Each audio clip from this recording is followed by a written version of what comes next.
مجھے اپنے کانوں پر اعتبار نہیں آیا۔ وہ کیا کہہ رہی تھی؟ ایسا لگا جیسے آسمان ٹوٹ کر میرے سر پر آ گرا ہو۔ ثنا اور نمرا باتیں کرتے ہوئے تیزی سے آگے نکل گئی، لیکن میں وہیں دروازے میں ساکت و جامد کھڑی ہاتھ میں پکڑی فار ایور کی بوتل کو دیکھتی رہ گئی۔ یہ خنجر جیسے جملے میرے دل کے آر پار ہو گئے تھے۔ اس تکلیف کو سہنا آسان نہیں تھا۔ میری آنکھوں میں آنسو بھر آئے۔ کیا ماما کا نفسیاتی عارضہ ایک بازگشت کی طرح میرا پیچھا کرے گا؟ کیا اب مجھے اسی راستے پر گزرنا پڑے گا جس سے گزرتے ہوئے میری ماما اپنے ہوش گوا بیٹھی تھی؟ کیا مجھے یہ لوگوں کو باور کرانا پڑے گا کہ میں پاگل نہیں ہوں اور نہ ہی میرے اطراف کسی قسم کی بو ہے؟ اپنی بے بسی پر میری سسکیاں خود ہی ہچکیوں میں بدل گئی۔ دل بہت اندر تک دکھا تھا، تکلیف برداشت سے باہر ہو گئی تھی تو آنکھوں سے اشکوں کا سیل روا ہو گیا تھا۔ میں خود کو سنبھالنے کی کوشش کرنے لگی، مگر یہ کوشش جیسے ناکام ہو رہی تھی۔ انہی ساعتوں میں خلاف توقع اعتزاز بھائی بھی چلے آئے تھے۔ مجھے یوں دروازے کے بیچ روتے دیکھا تو بری طرح گھبرائے اور لپکتے قدموں سے میرے پاس آ کر بولے، کیا ہوا مومنہ، خیریت تو ہے نا؟ میں نے بنا سوچے سمجھے ان کے کاندھے پر سر رکھ دیا اور ضبط کے سارے بندھن توڑ ڈالے۔ مجھے اتنی شدتوں سے روتا دیکھ کر اعتزاز بھائی کے ہاتھ پاؤں پھول گئے۔ وہ بے اختیار مجھے سنبھال کر بولے، واٹس رانگ وتھ یو؟ طبیعت تمہاری ٹھیک تو ہے؟ مجھ سے کوئی جواب نہ بن پڑا۔ آنسو خود بخود آنکھوں سے نکل رہے تھے۔ انہوں نے ایک بے قراری سے مجھے پرے کر دیا اور گہری نظروں سے مجھے جانچتے ہوئے بولے، کیا ہوا ہے مومنہ، آخر بولتی کیوں نہیں ہو؟ اعتزاز بھائی، میں نے بمشکل اپنی سسکیوں پر قابو پایا، کیا میں پاگل ہوں؟ کیا مطلب؟ وہ بری طرح چونکے تھے۔ یہ تم کیسے باتیں کر رہی ہو؟ میں سچ کہہ رہی ہوں۔ مجھے پھر سے رونا آ گیا۔ ماما کے بعد اب لوگ مجھے بھی پاگل سمجھنے لگے ہیں۔ What naan sense! وہ جھلا کر رہ گئے۔ کون کہتا ہے تمہیں پاگل؟ بتاؤ مجھے۔ سب کہتے ہیں اعتزاز بھائی، وہ سمجھتے ہیں کہ میں ماما کی طرح بیہیو کرنے لگی ہوں۔ واٹ ربش! انہوں نے غصے سے مجھے ڈانٹا اور ہاتھ پکڑ کر اندر کمرے میں لے آئے، پھر کرسی پر بٹھا کر بولے، تمہیں کیا ہو گیا ہے مومنہ؟ تم کب سے ایسی فضول باتیں سوچنے لگی ہو؟ یہ سب تمہارے تنہا رہنے کا نتیجہ ہے، اور کرو اپنی منمانی۔ امی نے کہا تھا نا تمہیں ہم سب کے ساتھ رہنا چاہیے، مگر تم کسی کی مانو تب نہ۔ یوں اکیلی رہو گی تو ایسی ہی باتوں میں الجھتی رہو گی۔ حد ہو گئی یار! تمہیں لگتا ہے کہ روبینہ خالہ کی طرح بیہیو تم بھی کر رہی ہو؟ او مائی گاڈ! بھلا اس سے بڑھ کر حماقت اور کیا ہوگی؟ یہ حماقت نہیں ہے اعتزاز بھائی، میں نے اپنے کانوں سے سنا ہے۔ وہ ثنا اور نمرا میرے بارے میں ایسا ہی کچھ کہہ رہی تھی۔ کون ثنا اور نمرا؟ انہوں نے میرا احتجاج نظر انداز کر کے مجھ سے پوچھا تھا۔ تب میں نے انہیں ساری بات کہہ سنائی اور یہ تک بتا دیا کہ میں صرف انہی کی وجہ سے تیار ہو کر خالہ کے گھر جانے کا ارادہ رکھتی تھی، کیونکہ انہیں میری لاپرواہی اور اوٹ پٹانگ حلیے سے وحشت ہوتی تھی۔ اوہ خدایا! اعتزاز بھائی نے اپنا ماتھا پیٹ لیا۔ تم اتنی حساس کب سے ہو گئی مومنہ؟ تمہیں لاپرواہ کہنے کا مطلب وہ ہرگز نہیں تھا جو تم سمجھی ہو۔ ارے میری بات دل پر لینے کو کس نے کہا ہے پاگل لڑکی؟ میں صرف تمہارا دھیان بٹانا چاہتا تھا، سمجھی تم؟ دھیان بٹانا ایسا ہوتا ہے؟ اب دیکھیے آپ مجھے پھر پاگل کہہ رہے ہیں۔ میں نے روانی سے بہتے اشکوں کے ساتھ شکوہ کیا تو وہ بھوچکے رہ گئے۔ میں نے کب کہا تمہیں پاگل؟ ابھی کہا ہے نا پاگل لڑکی! میرے آنسو پھر سے بہہ نکلے۔ او گاڈ! انہوں نے اوجل ہو کر بے اختیار مجھے کرسی سے اٹھا کر کھڑا کر دیا۔ تم بھی حد کرتی ہو یار، میں تمہیں بھلا پاگل کیوں کہوں گا؟ وہ تو یوں ہی میرے منہ سے نکل گیا۔ خدا کے واسطے مومنہ اتنی حساس مت بنو کہ خود کو سنبھالنا مشکل ہو جائے۔ دیکھو یہ سب بیکار کی باتیں ہیں، تم فوراً اپنا بوئی یا بستر باندھو اور میرے ساتھ گھر چلو۔ میں امی سے کہوں گا کہ اب وہ تمہیں ایک پل کو بھی اکیلا نہ چھوڑیں۔ نہیں اعتزاز بھائی، مجھے کہیں نہیں جانا۔ میں نے رخ دوسری طرف موڑ لیا۔ Shut up Momina! مجھے انکار پسند نہیں ہے۔ انہوں نے رعب جمایا تو میں جیسے بے بس ہو گئی۔ اعتزاز بھائی پلیز مجھے مجبور مت کیجیے، میں یہ گھر چھوڑ کر کہیں نہیں جانا چاہتی۔ یہاں ماما کی یادیں ہیں، ان کی پرچھائیاں ہیں جو ہر پل میرے ساتھ ساتھ رہتی ہے۔ اگر میں یہاں سے چلی گئی تو میری ماما اکیلی رہ جائے گی۔ آ گئی نا تم اپنے پاگل پن پر؟ وہ بے اختیار بولے تھے۔ یہ ہے وہ دیوانگی جس کا تم مظاہرہ کر رہی ہو۔ تمہاری ماما مر چکی ہے اور یہ بات تم اچھی طرح جانتی ہو، پھر ان کی یادیں اور پرچھائیاں اور تنہا رہ جانا جیسی فضول باتیں کیا معنی رکھتی ہے؟ دیکھو یہ نری جذبانیت ہے، پلیز مومنہ اپنے حواس کو کنٹرول میں رکھو۔ تمہارے سامنے ابھی پوری زندگی پڑی ہے، اگر تم لوگوں کی باتوں میں آ کر خود کو بے چارگی کے سپرد کر دو گی تو پھر تمہارا کوئی پرسالے حال نہیں ہوگا۔ تم بھی روبینہ خالہ کی طرح ایک اذیت بھری زندگی جیو گی۔ ابھی بھی وقت ہے مومنہ، انسانوں کے درمیان رہنا سیکھو، حالات سے لڑنا اور اپنا حق لینا سیکھو۔ اگر تم دنیا کی باتوں میں آ کر رونے بیٹھ گئی تو بالکل تنہا رہ جاؤ گی۔ پھر میں کیا کروں اعتزاز بھائی؟ میں خود تنہا رہنا نہیں چاہتی، مگر لوگوں سے ڈر لگتا ہے، ان کی باتیں دل توڑ دیتی ہے۔ اب دیکھیے نا، ثنا اور نمرا پہلی بار ادھر آئی اور دل کو کیسا گھاؤ لگا گئی ہے۔ میں انہیں پاگل دکھائی دے رہی تھی کیا میں پاگل ہوں؟ ارے بالکل بکواس کرتی ہے ثنا اور نمرا، تم ان کی باتوں پر دھیان مت دو۔ بائی دا وے، وہ ادھر کرنے کیا آئی تھی؟ انہوں نے میری طرف دیکھ کر پوچھا۔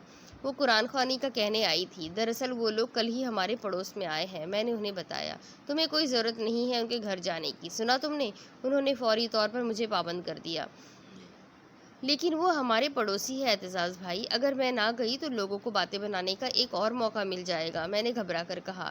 وہ ایک گہری سانس بھر کر رہ گئے۔ دیکھو مومنہ، لوگوں کے پاس اتنی فرصت نہیں ہے کہ تمہارے بارے میں باتیں بناتے پھرے۔ پھر بھی اگر تم اپنے پڑوسیوں سے میل جول بڑھانا چاہتی ہو تو تنہا مت جانا، امی کو ساتھ لے کر جانا، کہ پر اعتماد رہو۔ اور ہاں، اب رونا دھونا بند کرو، جاؤ منہ دھو کر آؤ، ویسے بھی روتی بلکتی لڑکیاں مجھے بے حد اسٹوپڈ لگتی ہے۔ انہوں نے میرا دھیان بٹانے کی پوری کوشش کی تھی۔ میں کچھ کہے بغیر واش روم میں گھس گئی، منہ دھو کر آئی تو موڈ بدلنے کی کوشش میں کتاب اٹھا کر ان کے پاس چلی آئی۔ میں یہ کتاب لائی تھی آپ کے لیے، آپ اتنے دن آئے نہیں تھے تو میں یہی دینے کے لیے آپ کی طرف آ رہی تھی۔ اوہ تھینکس مومنہ، انہوں نے کتاب ہاتھ میں پکڑ لی۔ چلو اب گھر چلتے ہیں۔ نہیں اعتزاز بھائی، اب میں وہاں جا کر کیا کروں گی؟ آپ بیٹھیے، میں آپ کے لیے چائے بنا کر لاتی ہوں۔ نہیں، چائے کی ضرورت نہیں ہے، انہوں نے فوراً منع کر دیا۔ تم میری خاطر تیار ہوئی ہو تو اب گھر بھی چلی چلو، تمہیں دیکھ کر امی کو بھی اچھا لگے گا۔ ویسے ایک بات کہوں، تم آج بہت اچھی لگ رہی ہو۔ ان کا اظہار اتنا اچانک تھا کہ میں گھبرا کر ادھر ادھر دیکھنے لگی۔ میرے جھیپنے پر وہ بے اختیار مسکرائے اور مجھے باہر آنے کا کہہ کر گھر سے نکل گئے۔ انہیں جاتا دیکھ کر مجھے بھی ان کے پیچھے قدم بڑھانا پڑے تھے۔ سمینہ خالہ کے گھر جانا فی الوقت میری مجبوری تھی۔ ہم آگے پیچھے گھر میں داخل ہوئے تو سمینہ خالہ مجھے اعتزاز بھائی کے ساتھ آتے دیکھ کر میرے استقبال کو اٹھتے ہوئے خوشی دلی سے بولی، آؤ آؤ مومنہ، بڑے وقت بعد آئی ہو، میں ابھی تمہیں ہی یاد کر رہی تھی۔ کیوں خالہ، کوئی کام تھا مجھ سے؟ میں نے جلدی سے سلام کر کے سوال پوچھ ڈالا۔ سمینہ خالہ نے محبت سے مجھے ساتھ لگایا اور مسکرا کر بولی، کام ہی سمجھ لو، اب تمہیں میرا ہاتھ بٹانا پڑے گا۔ دراصل میں نے اعتزاز کے لیے لڑکی پسند کر لی ہے، کوئی اچھا سا دن دیکھ کر منگنی کا فنکشن کر لیں گے، تم بھی فٹافٹ تیاری کر لو۔ میں دم بخود رہ گئی، اعتزاز بھائی کی منگنی ہونے جا رہی تھی اور مجھے کیسے وقت پر بتایا جا رہا تھا، کتنی دیر سے شامل کیا تھا خالہ نے مجھے اپنی خوشیوں میں۔ شاید میری خاموشی غیر معمولی تھی۔ اعتزاز بھائی اور خالہ ایک دوسرے کی صورت دیکھنے لگی، تب مجھے خود کو سنبھالنا پڑا۔ یہ کیا خالہ، آپ نے لڑکی پسند بھی کر لی اور مجھے بتایا تک نہیں؟ چلیے اب یہ تو بتا دیجیے کیسی ہے آپ کی ہونے والی بہو؟ بھائی بالکل تمہارے جیسی ہے، نازک اور سجل سی، وہ بے اختیار بولی تو میرا دل ایک پل کو رک کے دھڑکا تھا۔ جانے کیوں اعتزاز بھائی کے لبوں کی مسکراہٹ بے حد معنی خیز تھی۔ میں گھبرا کر خالہ کو دیکھنے لگی۔ وہ ہنس کر بولی، نام نہیں پوچھو گی دلہن کا؟ آپ بتا دیجیے، میں نے آہستگی سے کہا۔ اس کا نام سعدیہ ہے، جو اب اعتزاز بھائی نے دیا تھا۔ موصوفہ کسی ٹریولنگ ایجنسی میں کام کرتی ہے۔ اچھا، مجھے حیرت ہوئی تھی۔ پھر تو وہ ورکنگ وومن ہوئی، چلو اچھی بات ہے۔ ارے کیا خاک اچھی بات ہے، مجھے ہاؤس وائف پسند ہے مومنہ، آفس میں کام کرنے والی لڑکیاں گھر پر توجہ نہیں دیتی۔ اچھا، اگر ایسا ہے تو آپ انہیں آفس جانے مت دیجیے گا، میں نے فوراً مشورہ دے ڈالا۔ ہاں، میں نے بھی امی کو یہی کہا ہے، وہ اپنی دھن میں بولے اور کمرے سے باہر نکل گئے۔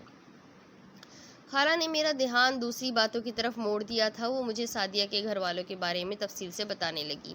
ثنا اور نمرا کے گھر میں سمینہ خالہ کے ساتھ گئی تھی۔ ثنا کی والدہ نے ہمیں خوش آمدید کہا اور اندر کمرے میں لے آئی تھی۔ ہال کا کمرہ خواتین سے بھرا پڑا تھا۔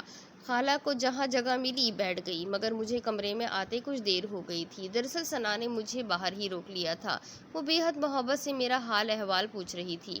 میں اس کی باتوں کا جواب دینے کے ساتھ ساتھ اپنی سینڈل بھی اتارنے لگی۔ اس کا ایک اسٹرپ خاصا تنگ تھا، لہٰذا مجھے ہاتھ سے سینڈل اتارنے پڑے۔ جب ہی نمرا چلی آئی، اس کے ہاتھ میں سپارے تھے۔ مومنہ، کیا آپ قرآن شریف پڑھے گی؟ بالکل، میں نے مسکرا کر اسے دیکھا۔ آپ نے اسی مقصد کے لیے تو ہمیں بلایا ہے نا؟ جی جناب، تو یہ لیجئے یہ والا پارہ آپ پڑھیے، کیونکہ ختم قرآن کے بعد میلاد کی محفل شروع ہو جائے گی۔ اس نے سپارہ آنکھوں سے لگا کر میری طرف بڑھایا۔ ٹھہرو نمرا، پہلے میں ہاتھ دھوؤں گی۔ میں نے اسے روک دیا۔ وہ دونوں چونک کر مجھے دیکھنے لگی۔ ہاں ہاں دھوئیے گی؟ ہاں ہاں۔ ہاتھ دھوئیں گی؟ ہاں۔ مجھے جواب دیتے ہوئے بہت عجیب سا لگا، پھر بھی میں نے وضاحت کرنا مناسب سمجھا۔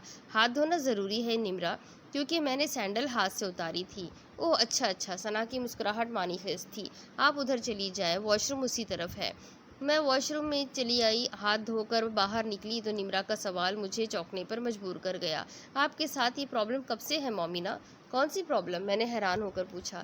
یہی ہاتھ دھونے والی؟ آپ کو عادت ہے نا بار بار ہاتھ دھوتے رہنے کی؟ نہیں تو، مجھے ایسی کوئی عادت نہیں ہے۔ میرا لہجہ از خود تلخ ہو گیا۔ تب ثنا ہڑبڑا کر بہن سے بولی، نمرا شاید امی بلا رہی ہے، جاؤ پہلے ان سے بات سن لو۔ ٹھیک ہے، میں ابھی آتی ہوں۔ وہ مجھے سپارہ پکڑا کر اندر چلی گئی۔ میرا موڈ بری طرح سے آف ہو گیا تھا۔ کتنا منع کیا تھا اعزاز بھائی نے مجھے ان کے گھر جانے کو، مگر مجھے ہی نئے پڑوسیوں سے تعلقات استوار کرنے کی پڑی تھی، سو اب بھگتنا تو تھا۔ میں پارہ ہاتھ میں لیے اندر چلی آئی۔ مجھے دیکھ کر ہال کمرے میں جیسے لمحہ بھر سکوت سا ہو گیا۔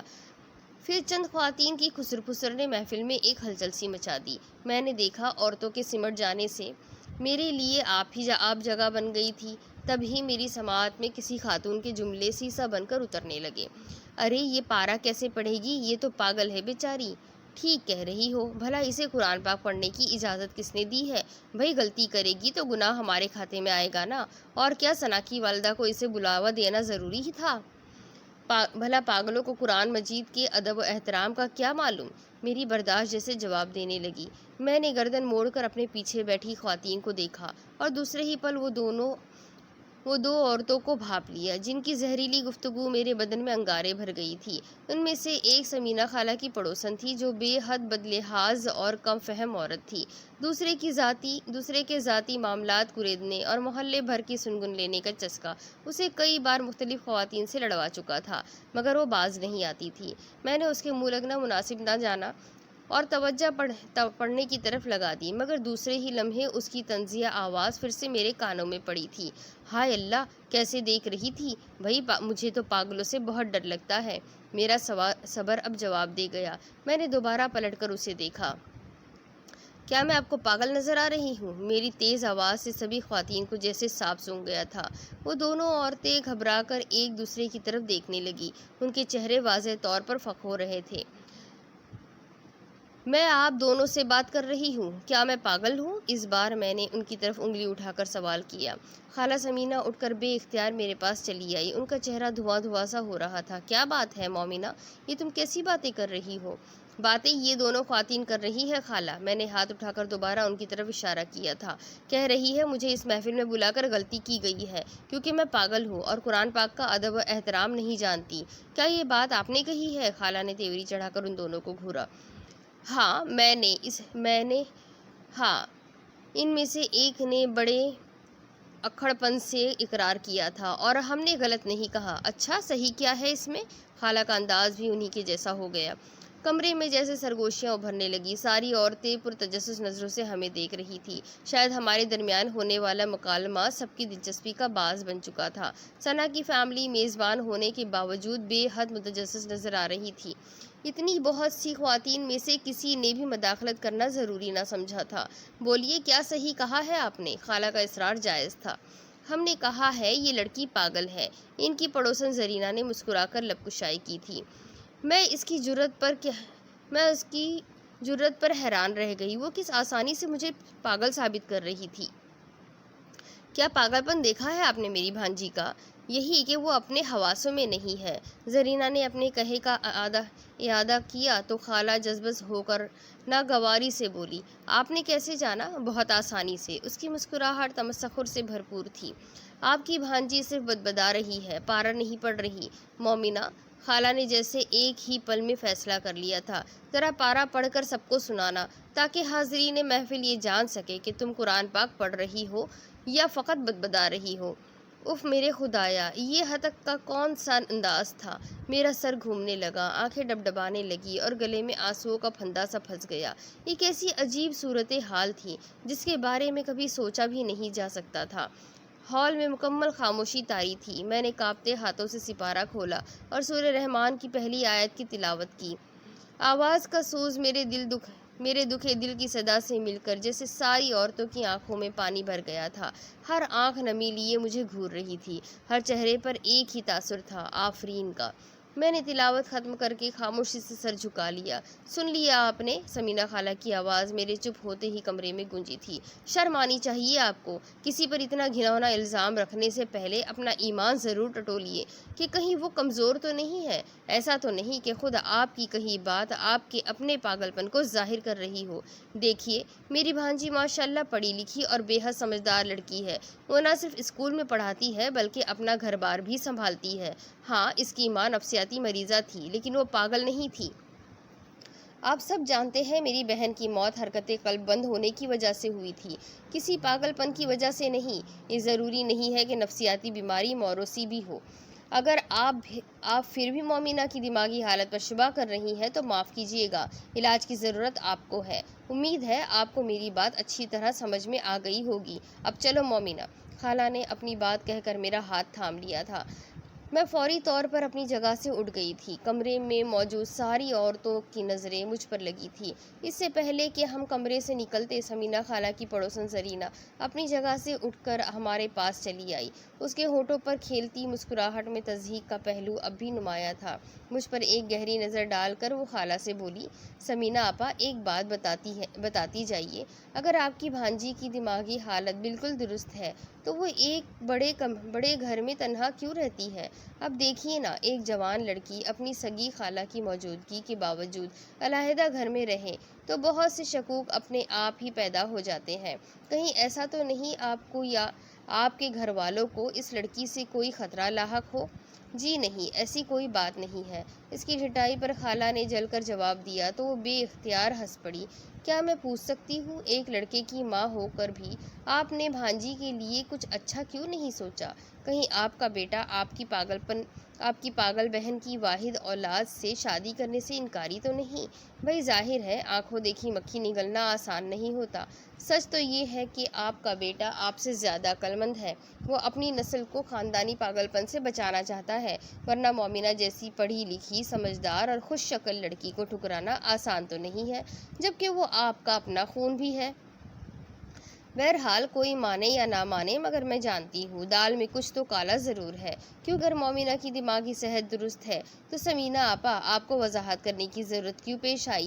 بھئی یہی ایک نکتہ ہے جو مجھے اتنا کچھ بولنے پر مجبور کر گیا ہے، ورنہ مجھے آپ کی بھانجی سے کوئی ذاتی پرخاش نہیں ہے۔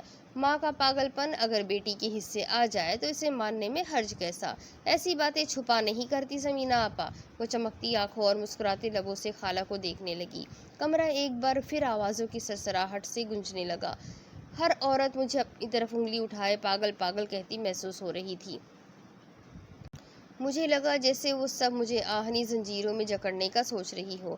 گھبراہٹ اور خوف نے ایک ہی پل میں میرے حواس اڑا دیے تھے۔ میں بے قراری سے پھوٹ پھوٹ کر رو پڑی۔ خالہ میری بدلتی کیفیت کو بخوبی محسوس کر رہی تھی۔ زرینہ کی جلتی سلگتی باتوں نے ان کی آنکھوں کو بھی نم کر دیا تھا۔ انہوں نے میرا ہاتھ تھاما اور زرینہ کو اپنے راستے سے ہٹاتی کمرے سے باہر نکل آئی۔ گھر پہنچنے تک انہوں نے مجھے ایک لفظ بھی تسلی کا نہیں کہا تھا۔ ان کی خاموشی ان کی اذیت کا پتہ دے رہی تھی۔ خالہ کے زرد چہرے پر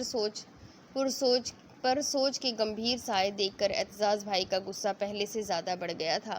انہوں نے ایک نظر میرے تواتر سے بہتے اشکوں پر ڈالی اور جھنجھلا کر بولے، سمجھ میں نہیں آتا اس عورت کو بھری محفل میں آپ پر انگلی اٹھا کر کیا ملا؟ آخر کیا دشمنی ہے اس کی مومنہ سے؟ وہ کسی لحاظ کے بغیر اسے پاگل کہہ رہی ہے۔ دشمنی ہی کہہ لو بیٹا۔ میں سمجھتی ہوں زرینہ نے آج اپنے دل کی بھڑاس نکالی ہے۔ خالہ کا انداز شکستہ تھا۔ کیوں؟ ایسا کون سا لاوا ابل رہا تھا اس کے دل میں کہ جس کا اظہار ضروری تھا؟ اعتزاز بھائی کچھ چونک سے گئے۔